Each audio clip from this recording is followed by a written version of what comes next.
YouTube, ou salut, bonjour, bonsoir, peu importe l'heure. Bon, aujourd'hui, on va faire une troisième vidéo à propos de réalité virtuelle avec mon merveilleux casque Oculus. En fait, il n'y a pas une journée où je m'en sers pas, mais je suis quand même raisonnable. Disons que je peux peut-être passer là-dessus en moyenne 1 heure à 1 heure et demie. Peut-être un petit peu plus la fin de semaine, peut-être 2 heures. 2h30. Pas tellement plus. Donc, je suis raisonnable. Mais maintenant, les nouveautés. Ben, pour mon cas, c'est pas vraiment. Il y a beaucoup de choses à dire, mais il y a tellement d'autres personnes qui font des capsules sur Oculus. Moi, j'aime mieux livrer mon impression personnelle de façon directe, sans aller dans le jeu. Mais ça va être possible bientôt. Si je fais une quatrième vidéo, ça va être probablement grâce au update 29 du casque qui, semble-t-il, va permettre de pouvoir faire de la projection de soi-même dans n'importe quel truc de réalité virtuelle où vous êtes. Comment ils vont faire ça? Avant, c'était compliqué. Il fallait lancer l'enregistrement du vidéo en réalité virtuelle comme tel et peut-être faire du montage avec un green screen. Vous savez, quand c'est vert en arrière, un fond vert et de se filmer soi-même. Maintenant, Oculus communique avec le téléphone. Donc, le téléphone vous enregistre et vous, je ne sais pas comment est-ce qu'ils font ça précisément, il y a un bon effet de filtrage, j'imagine. Mais bref, vous vous retrouvez dans la réalité virtuelle au lieu d'être dans le décor chez soi. Et voilà, ça j'y reviendrai quand ça sera possible de le faire. Si je fais une quatrième vidéo, ça va être un peu mon petit top 4, parce que pour le moment, je se limite à ça, j'ai 4 jeux. Beat Saber, qui est mon numéro 1. Audica, qui est un jeu de tir, plus, si on peut dire, un jeu où dans un monde futuriste, il y a des cibles, on tire avec nos fusils, c'est très amusant aussi. Ça, je fais 3-4 chansons et après, je reviens à Beat Saber. Je vous ai dit que Beat Saber était mon numéro 1.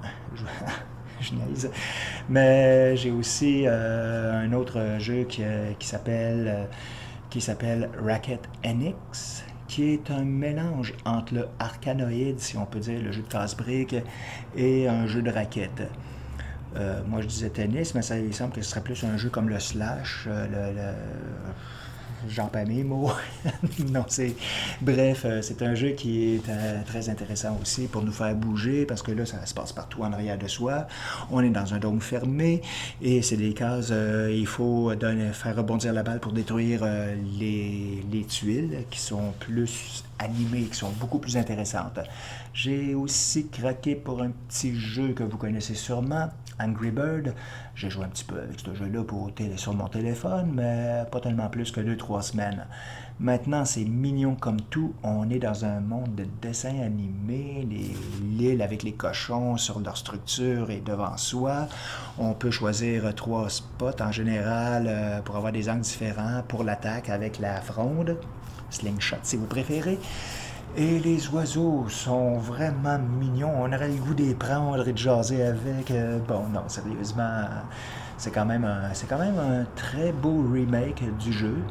J'ai l'impression que, tu sais, quand je veux me reposer de Beat Saber un petit peu violent, si on peut dire, ben, j'irai me reposer en shootant des oiseaux sur des cochons. Faites ce que vous voulez, c'est ça la réalité. Bon. Maintenant, je magasinais aussi un petit peu parce que les manettes, c'est bien, c'est très bien pensé. On a le petit cordon ici pour empêcher, au cas où il y aurait un accident, oups, ben vous voyez, c'est retenu. Mais il se vend aussi un genre d'étui en silicone qui entoure la manette avec une sangle ici qui va être beaucoup mieux tenue, qui d'après moi pourrait me donner un contrôle plus précis dans Beat Saber ou un sentiment de sécurité accru. J'aurais tellement peur que ma manette aille smasher dans mon écran derrière. On va essayer d'éviter ça. Sauf que dans la plupart de nos magasins ici, ça se vend online seulement. C'est Best Buy, pour les nommer, on la base, mais il y a plein d'autres accessoires qu'ils ne nous vendent pas, qui vont plutôt vendre avec, c'est-à-dire des partenaires, et ça, il faut les commander. Moi, j'aime pas tellement commander par la poste. J'aime mieux aller directement au magasin, voir la marchandise et toucher si possible. Bref, c'est mon problème. Autre petit achat, que ça c'est un petit truc que j'ai découvert sur YouTube comme ça et je vous le partage. Si vous avez un casque de réalité virtuelle, vous le savez, quand on se promène dans l'appartement, on a beau avoir le Guardian dans le casque, ça fait très bien le travail. Mais pour toujours avoir le feeling de savoir où est-ce qu'on est dans cette zone définie, je vous le montre. Et oui, je suis assis sur un petit tapis qui lui-même est assis sur un couvre-pied, un édredon si vous préférez. Et ça fait très bien le travail. Dans le fond, ce qui se passe, c'est que quand je suis debout, excusez-moi, j'ai juste à partir en étant sur mon petit tapis noir.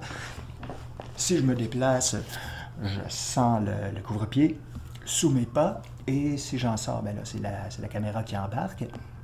Mais sans sortir du Guardian, de la zone, c'est très facile de pouvoir se repositionner au centre, simplement en tentant un petit peu avec ses pieds. Donc c'est un modique achat qui m'a coûté 3$ et en plus, on peut dire que c'est une cohabitation. Quand c'est moi qui suis dans la réalité virtuelle, c'est moi, évidemment.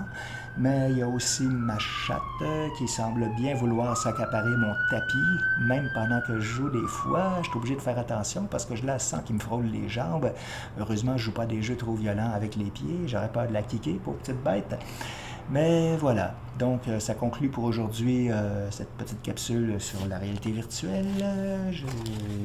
Comme je vous dis, s'il y a une prochaine vidéo, ce sera cette fois avec moi impliqué dans les jeux en question. Je vous souhaite une bonne semaine et à la prochaine.